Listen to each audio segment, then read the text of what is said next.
વડોદરાના છાણી જકાતનાકા વિસ્તારમાં ચૂંટણી બહિષ્કારના બેનર લાગ્યા છે। સ્થાનિકોએ પોતાના પડતર પ્રશ્નોનું નિરાકરણ ન આવતા બેનર માર્યા છે। રોડ, પાણી અને ગટરની સમસ્યાનો નિકાલ નહીં આવતા લોકોમાં રોષ છે। કોઈપણ પક્ષ દ્વારા પ્રચાર કરવા આવવો નહીં તેવો ઉલ્લેખ કરવામાં આવ્યો છે। ત્યારે વડોદરાની અંદર સ્થાનિકોમાં હવે રોષ જોવા મળી રહ્યો છે।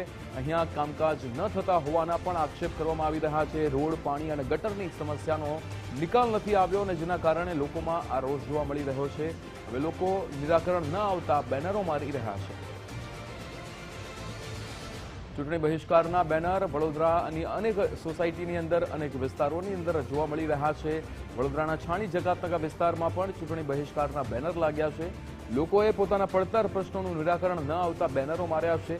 રોડ, પાણી અને ગટરની સમસ્યાનો નિકાલ નહીં આવ્યો અને જેના કારણે લોકોમાં રોષ જોવા મળી રહ્યો છે। અલ્પેશ સુથાર આપણી સાથે લાઈવ જોડાઈ ગયા છે। અલ્પેશ, અહીંયા વડોદરાની વાત કરીએ તો અનેક વિસ્તારોની વાત કરીએ, અનેક સોસાયટીની વાત કરીએ, લોકો ચૂંટણી બહિષ્કારનો વિરોધ કરી રહ્યા છે, ક્યાંક કોંગ્રેસનો વિરોધ કરી રહ્યા છે અને બેનરો લગાવી રહ્યા છે। શું વિગતો? બિલકુલથી જે રીતે વાત કરું તો સ્થાનિક સ્વરાજની ચૂંટણી જાહેર થઈ ત્યારથી જે રાજકીય માહોલ છે તે ગરમાયો છે અને સાથે સાથે જે સ્થાનિક લોકો છે તે પણ પોતાના પ્રશ્નોનું નિરાકરણ આવે તે માટે ક્યાંક વિરોધ તો ક્યાંક ચૂંટણી બહિષ્કારના બેનર છે તે લગાવી રહ્યા છે। હાલ આપણે ઉપસ્થિત છીએ છાણી જકાતનાકા વિસ્તારમાં આવેલ એકતાનગરને। અહીંયા જે લોકો છે તે મોટી સંખ્યામાં ભેગા થયા છે અને જે રીતે છેલ્લા કેટલાય સમયથી પોતાના જે પડતર પ્રશ્નો છે તેનું નિરાકરણ નથી આવતું અને તેના કારણે હાલ લોકોએ ચૂંટણી બહિષ્કારનો બેનર મારવાની ફરજ પડી છે। આપણી સાથે લોકો છે તેમની સાથે વાત કરીશું। શું કહેશો, ચૂંટણી બહિષ્કારના બેનર માર્યા છે, કયા એવા કામ છે જે નથી થયા અને તેના કારણે આ ફરજ પડી? એક તો પાણી પ્રદૂષિત આવે છે, 50 વર્ષ જૂની ગટરો છે અને બધું પાણી ભેગું થાય છે ગટરનું ને વાપરવાનું। તો નાના બાળકો વાપરે છે, મોટા વાપરે છે, ઝાડા ઉલટી કોલેરાના કેસ એટલા બધા વધી જાય છે અહીં। અને રોડ રિપેર કરવા આવ્યા તો કશું કર્યું નથી, આ થીગડું મારીને જતા રહ્યા છે એ લોકો। તો આ કેટલા લોકોની આ સમસ્યા છે, કેટલી તકલીફ પડે છે? આમાં 300 ઘર છે, બધાને સમસ્યા છે અને એની પાછળ કેટલાય બધા હેરાન થાય। બિલકુલથી હાલ લોકો છે તે પોતાની પ્રાથમિક સુવિધાઓને લઈને હેરાન થઈ રહ્યા છે। શું કહેશો, કેટલી તકલીફ પડી રહી છે? કારણ કે રોડની વાત હોય, પાણીની વાત હોય, પીવાનું શુદ્ધ નથી મળી।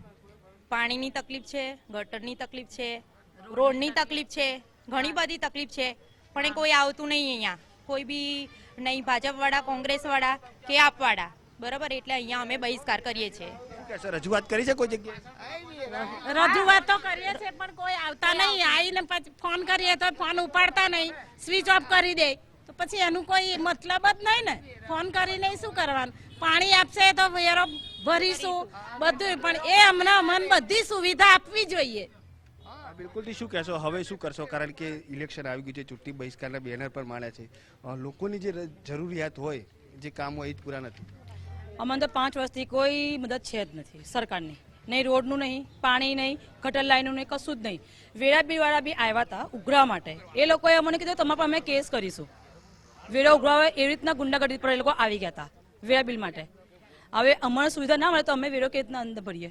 એટલે વેરો તો અમે ભરીએ જ નહીં। અને બીજી વસ્તુ કે કોઈ સરકારે એંગરી વોટિંગ માંગવા આવું નહીં, અને આવશે જે બી પરચા કરવા એ લોકોને નાળવામાં આવશે। શું કહેશો?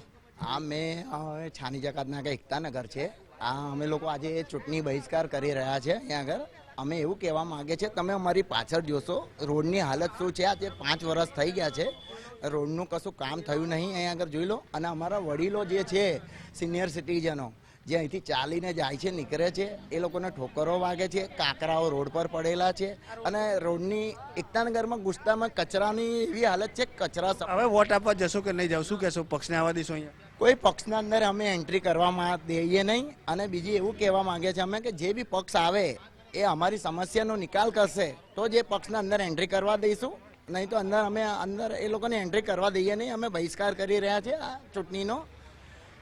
હાલ જે રીતે વાત કરીએ તો જે પણ પક્ષ કોઈ બાંહેધરી આપશે કે ભાઈ આજે સ્થાનિકોની સમસ્યા છે તેનું નિરાકરણ લાવશે તો જ તે લોકોને આ સોસાયટીમાં ઘૂસવા દેશે। બાકી તો લોકો છે તે તમામ પક્ષોનો હાલ વિરોધ કર્યા છે, કારણ કે છેલ્લા 5 વર્ષથી એક પણ પક્ષ તે આ સોસાયટીમાં ફરક્યો નથી અને સ્થાનિક લોકોની જે સમસ્યા છે તે ઠેરની ઠેર છે અને તેના કારણે હાલ લોકોમાં રોષ જોવા મળે છે। જી બિલકુલ અલ્પેશ, સમગ્ર માહિતી સાથે જોડાવા બદલ આપનો આભાર।